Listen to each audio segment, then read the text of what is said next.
no es que Bolivia ha cambiado, en realidad lo que se hace es adaptar al contexto. Incluso a nivel de país, desde la primera versión queríamos identificar hogares en las viviendas. Hogar es un concepto que no es muy coloquial. La mayoría lo maneja como familia, por ejemplo.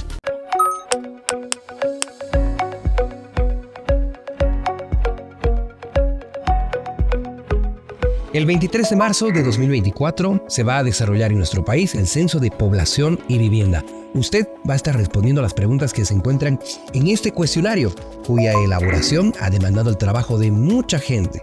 Hoy vamos a hablar justamente de la elaboración del cuestionario censal.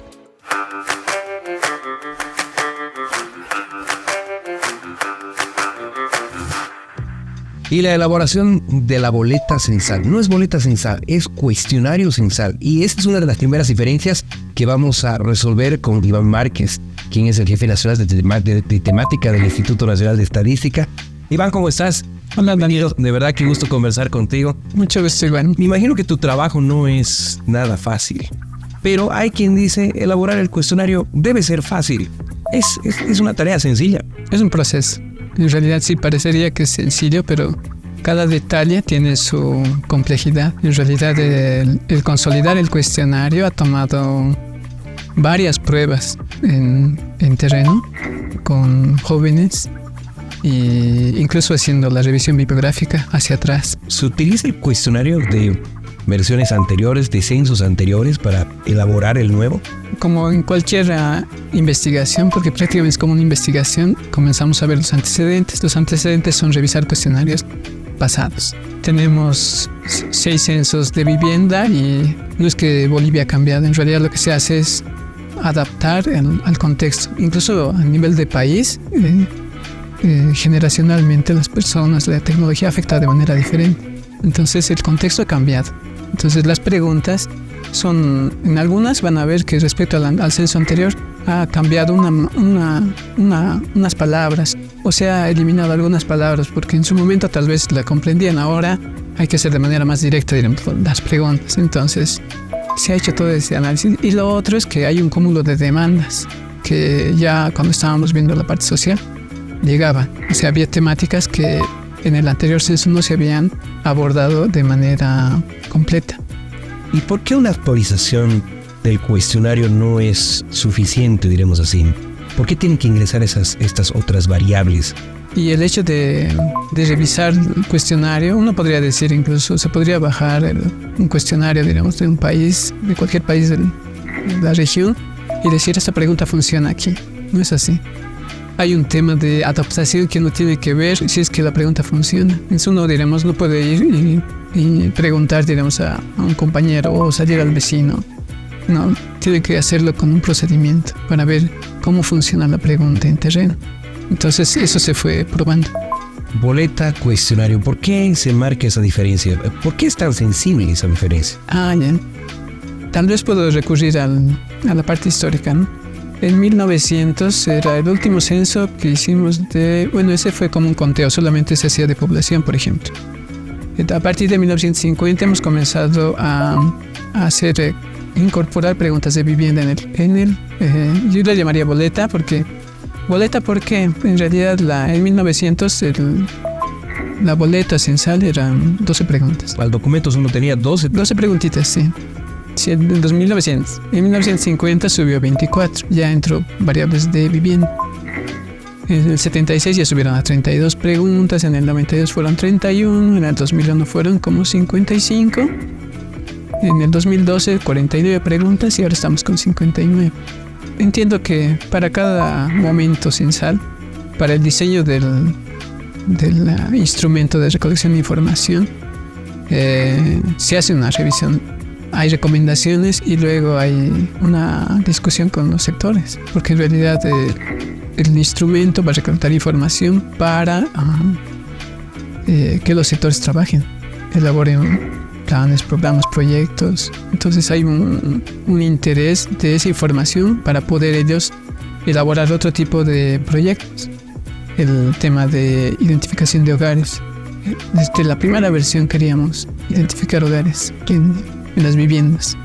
Hogar es un concepto que no es muy coloquial.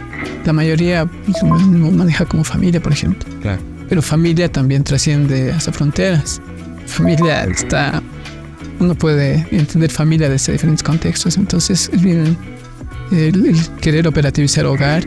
Y en las encuestas de hogares se operativiza bastante bien, diremos, porque hay varias particularidades para ver cuándo es un hogar. La definición uno la lee, pero está fácil, pero operativizar en todo el universo de posibilidades se vuelve bien particular querer identificar hogar. Si bien hogar es una entidad, pero apostamos más por ir a medir vivienda y que el censista pueda identificar vivienda sin que se complique mucho ni lo complique. Otro ejemplo a citar sería la temática de discapacidad, que sugirieron en algún momento que se pregunte si tenía carnet, por ejemplo, de discapacidad. Pero se preguntaba si tenía carnet y si tenía un carnet del Instituto Boliviano de la Ceguera. Entonces la pregunta no se vio que en las pruebas no, como se decía, no funcionaba adecuadamente. Entonces al final también esa información se la obtiene por registros. Entonces al separarla ya teníamos por registros, entonces se quitó. Emigración también, queríamos ver cómo entendían las preguntas de emigración. De mortalidad también, sabemos que mortalidad es un tema sensible, y emigración, aunque no lo crees, es un tema también sensible porque piensan que hay impuestos por detrás, digamos. Pero en realidad lo que queremos saber simplemente es cuál ha sido el flujo migratorio de nuestros compatriotas, diremos, ¿no?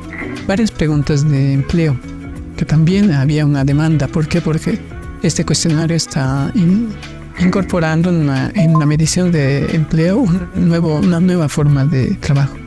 Ahí está, detrás del censista, detrás del cuestionario están conceptos y datos. Sí, estoy planteando conceptos para obtener datos. Entonces, este flujo lo habíamos analizado justamente con este estudio cualitativo, que había esta relación. Y luego ahí decía, ya, yo formulo la pregunta, pero antes de emitir respuesta hay un proceso, no sale automático. Entonces ahí Daniel comprende la pregunta, ¿no? Luego recuerda, hay un proceso de recuperación, lo decimos.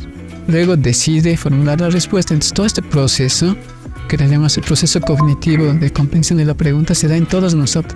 El tema de focalización, por ejemplo, es si la pregunta cumple el objetivo. O sea, nosotros queremos medir esto y si la focaliza bien. El otro tema de brevedad, la pregunta tiene que ser breve. El tema de claridad tiene que ser clara, no podemos meter conceptos raros, y el tema de simplicidad también, que sea simple, que se refiere a un tema nomás, no puedo combinar dos. Y había otra dimensión, que era la relevancia. Si era el contexto, si el vocabulario estaba contextualizado, por ejemplo, había que ver. Y el último era los criterios de respuesta, porque había que cuidar también cuántas categorías de respuesta van. Entonces todo ese tema también se lo analiza en este estudio, y bajo esa nomenclatura hemos comenzado a revisar también. Y ahí decíamos, ya no, esta pregunta está violando, digamos, la claridad, por ejemplo. Entonces comenzamos a ajustar. Ahí era entre ida y vuelta, eso que dice prueba, no era prueba-error, pero era las pruebas nos sacaban evidencia de que había que hacer ajustes. Entonces yo agradezco a esos técnicos, porque son gente técnica que nosotros decíamos, llegaban críticas y nosotros les explicábamos por qué pasaba esto, incluso no solamente con ellos, también con los representantes de las instituciones que también son profesionales. Entonces esas críticas que recibimos fueron también para mejorar el instrumento. Les agradezco mucho también a ellos. Trabajamos unidos y unidos hacemos historia.